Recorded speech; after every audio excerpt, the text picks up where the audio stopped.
विरोधी दल के नेता हैं, एक सुर में एक ही गीत गाते हैं, मोदी हटाओ मोदी हटाओ मोदी हटाओ, उसके लिए साम दाम दंड भेद कुछ भी अपनाओ। जब आप तक ये बात पहुंचती है तो क्या प्रतिक्रिया होती है? गुस्सा आता है, हंसी आती है, क्या प्रतिक्रिया होती है? मैं उनका आभारी हूं कि उन्होंने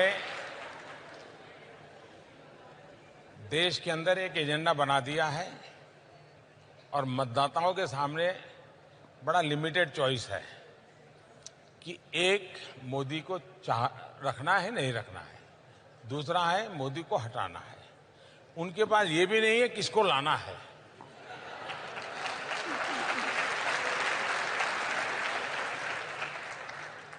उनके पास ये भी नहीं है कि मोदी को हटाना क्यों है।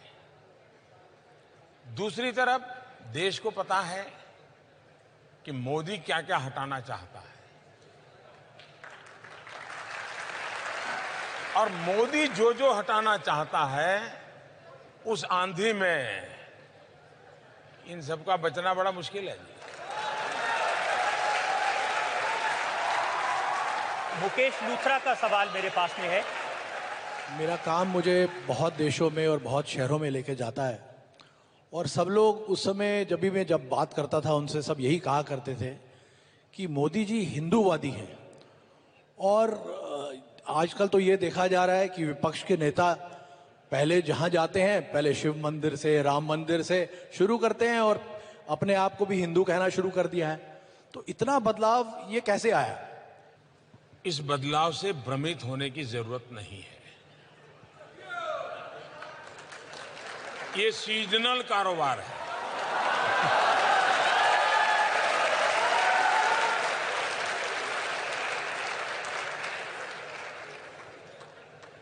वो नामांकन भरने के बाद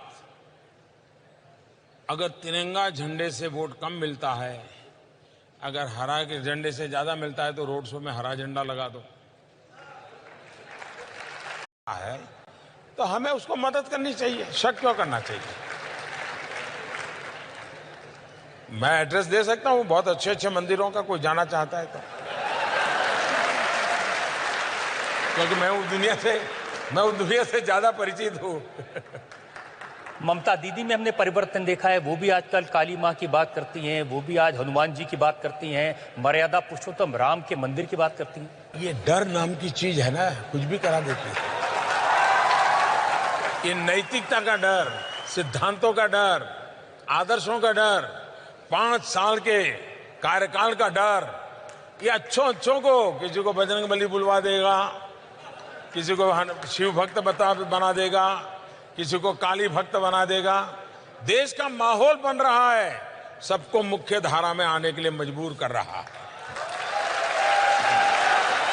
एक सोनी पांडे का सवाल मेरे पास में है। माननीय प्रधानमंत्री जी को सादर प्रणाम। चूंकि मैं एक गृहिणी हूं तो मेरा सवाल किचन से ही आता है। पिछले चुनाव में महंगाई एक बहुत बड़ा मुद्दा था। हाई महंगाई बहुत जोरों से था, पर इस बार हम देख रहे हैं कि ये मुद्दा बिल्कुल नल एंड वाइड है और विपक्ष इस बात के लिए बहुत परेशान है कि आप अब वो चुनाव लड़े तो लड़े किस बात पे। और उन्हें आपसे शायद इस बात की शिकायत भी है कि आपने उनके लिए कोई मुद्दे नहीं छोड़े। इस पर आप क्या कहेंगे? बहुत अच्छा सवाल आपने पूछा। 2014 के अखबार निकाल दीजिए, 2013-14 के। हर दिन खबर क्या होती थी? बहन बेटियों की असुरक्षा की खबरें रहती थी। महंगाई, दाल का दाम इतना, दाल का दाम इतना, दाल का दाम इतना, पूरा चुनाव का मुद्दा बन गया था। फिर दूसरा, घोटाले, कोयला में घोटाला, 2G में घोटाला, सबमरीन में घोटाला, हेलीकॉप्टर में घोटाला। 3 खबरों से भरा पड़ा रहता था और चुनाव शुरू होने से पहले एक प्रकार से माइंड ऑक्यूपाई कर लिया था। पिछले 5 साल में हमारी सरकार की एक विशेषता रही है, करीब 90 के बाद और एक प्रकार से तो आजादी के बाद 5 साल हाईएस्ट ग्रोथ रेट रहा हो और लोएस्ट इन्फ्लेशन रहा हो, तो इसी सरकार ने मॉडल दिया है। ये अपने आप में एक बहुत बड़ा अचीवमेंट है और ये सिद्धि को अभी हम उत्सव मनाना सीखे नहीं है और इसके कारण नेगेटिविटी का जो अभाव है उसके कारण चुनाव डर लगता होगा, लेकिन सिद्धि का उत्सव भी हो सकता है। और इस चुनाव में मैं हमेशा कह रहा हूं कि बहुत सालों के बाद प्रो इनकम्बेंसी वेव है। आमतौर पर ज्यादा वोट होता है सरकार को हटाने के लिए। इस बार देखा जा रहा है कि बढ़ चढ़ करके 2014 से ज्यादा वोट हो रहा है इस सरकार को दोबारा बिठाने के लिए। एक सोशल मीडिया से सवाल जो कुछ आए हैं, एक सवाल बड़ा इंटरेस्टिंग है। उन्होंने कहा कि कहीं आपने हिसाब दिया था एक दिन में आप जनता के लिए क्या क्या करते हैं, ये अगर आप बताएं जनता। बड़ा इंटरेस्टिंग है, मेरे पास अभी एग्जैक्ट आंकड़े याद नहीं है, वरना मैं कोई भी आंकड़ा बोलूंगा तो फैक्ट चेक वाले निकल पड़ेंगे और ये मेरा पूरा महीने घंटे भर की मीटिंग और आपकी मेहनत सब पानी में जाएगा। क्यों? एक आंकड़ा निकल आएगा, देखो मोदी झूठ बोला, मोदी झूठ बोला, मोदी झूठ बोला। मैं रजत जी से विशेष आग्रह करूंगा कि मैं इसका लिखित एक डिटेल भेज दूंगा आपको, ताकि कोई गलत जानकारी देश को नहीं जानी चाहिए। और जरूर आप अपने दर्शकों को इसी इंटरव्यू का हिस्सा बना करके दिखाइए, मैं आपका बहुत आभारी रहूंगा। एक और सोशल मीडिया का सवाल है। अच्छा, तुरंत मिल गया। अच्छा, वाह।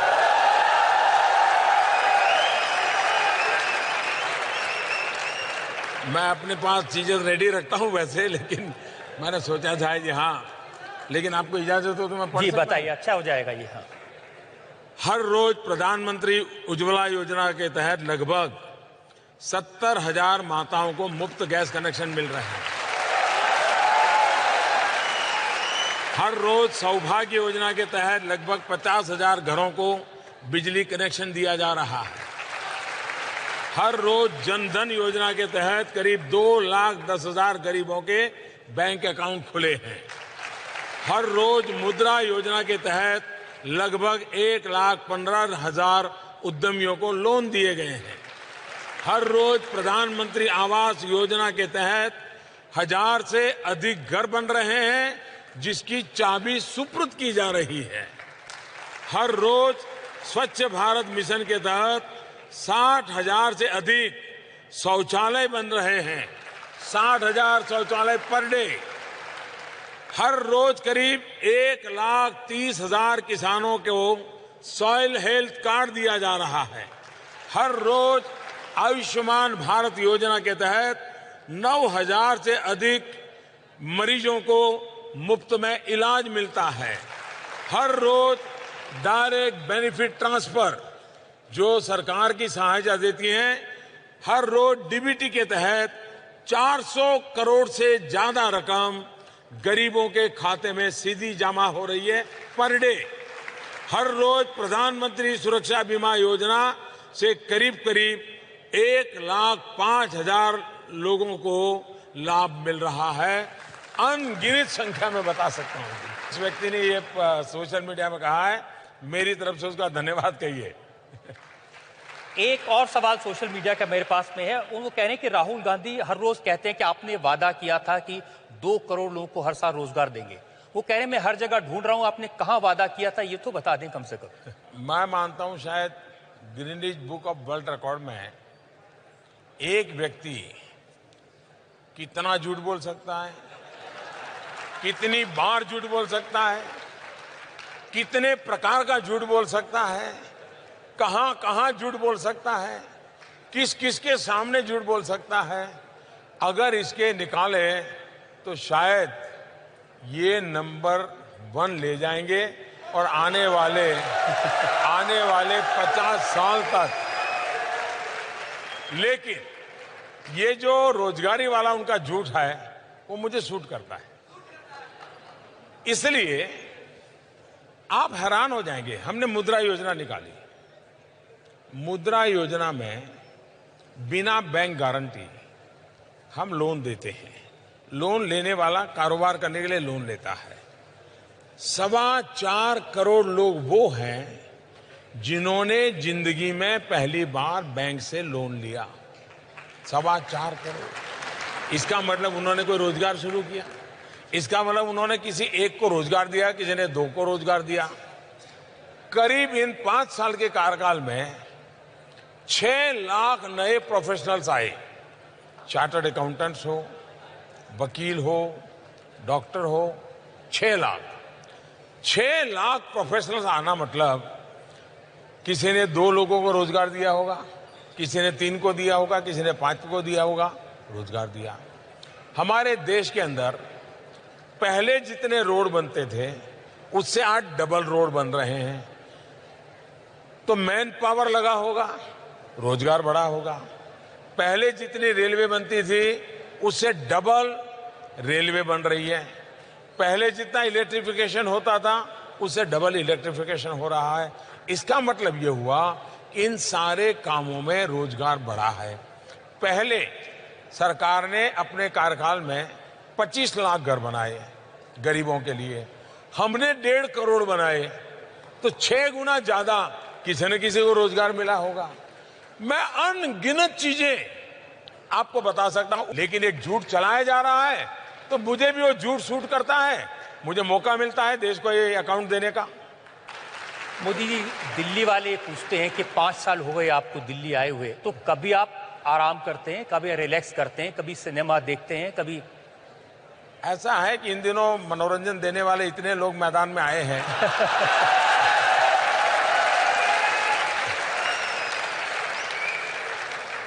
अब मनोरंजन के लिए और कुछ करने की जरूरत नहीं है आपकी जो जिंदगी है 20 घंटे काम करने की, 3-4 घंटे सोने की, एक जगह से दूसरी जगह दौड़ते रहने की, ये तो 5 साल से हम देख रहे हैं। मैंने किसी प्रधानमंत्री को इतना काम करते नहीं देखा। खुश हैं आप? खुश भी हूं,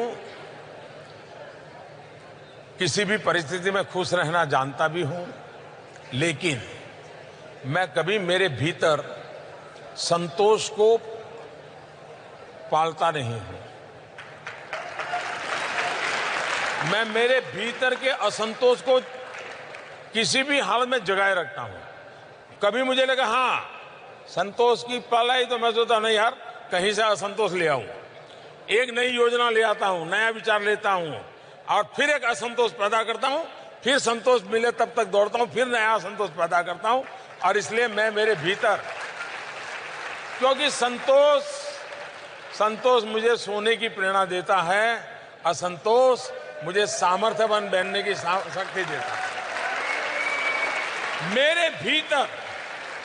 मेरे भीतर असंतोष की ज्वाला में बनाए रखता हूं, व्यक्तिगत हित के लिए नहीं, सर्वजन हिताय सर्वजन सुखाय, कुछ न कुछ नया करूं, कुछ न कुछ नया देखूं, ये मेरी, और वही मेरी ऊर्जा है। तो इसकी वजह से आपके साथ जो मंत्री काम करते हैं, अफसर काम करते हैं, उनको भी तो परेशानी है ना सोऊंगा ना सोने दूंगा। मैं जब गुजरात में था तो गुजरात में इन्वेस्टमेंट लाना ही मेरा मुख्य काम था। तो उद्योग जगत के लोगों को हम साथ ले जाता था। तो वहाँ जो मीटिंगें मेरी तय होती थी तो उत्साह में साथ तो आते थे वो, बाद में वो 2 ग्रुप करते थे। मेरे साथ जो डेलीगेशन रहता था, बोले आधा दिन ये डेलीगेशन रहेगा, आधा दिन ये रहेगा, बोले इतने घंटे हम काम नहीं कर सकते। यानी कंपनियों के मालिक वो कभी पूरा समय मेरे साथ काम नहीं कर पाते। वो कहते साहब आधा समय ये ग्रुप रहेगा, आधा समय ये रहेगा, हम इतने घंटे काम नहीं कर सकते। मैं कार्य के बिना रह नहीं सकता हूं। मैं मानता हूं देश ने 70 साल बिगाड़े हैं, हमारे कई चीजें होनी चाहिए नहीं हुई है। इसका मतलब ये नहीं कि 70 साल में कोई हुआ नहीं है, लेकिन जो होने की संभावना थी वो नहीं हुआ है। जितनी मात्रा में होना चाहिए था वो नहीं हुआ। मुझे एक तरफ तो उस 70 साल की खाई को भरना है और देश को 2022 जब आजादी के 75 साल होंगे, एक ऐसे माहौल की ओर ले जाना है कि देश चल पड़े और दुनिया में जो चीजें पाने में 30-30, 40-40 साल लगते हैं, मेरा देश उसे 10-15 साल में प्राप्त कर सके। वो गति में पकड़ना चाहता है। मैं 4 लाइनें आपके लिए जो मुझे भेजी है किसी ने, वो कह के बात खत्म करूंगा। जिंदगी जीना आसान नहीं होता, जिंदगी जीना आसान नहीं होता, बिना संघर्ष कोई महान नहीं होता, जब तक न पड़े चोट हथौड़े की, पत्थर भी कभी भगवान नहीं होता।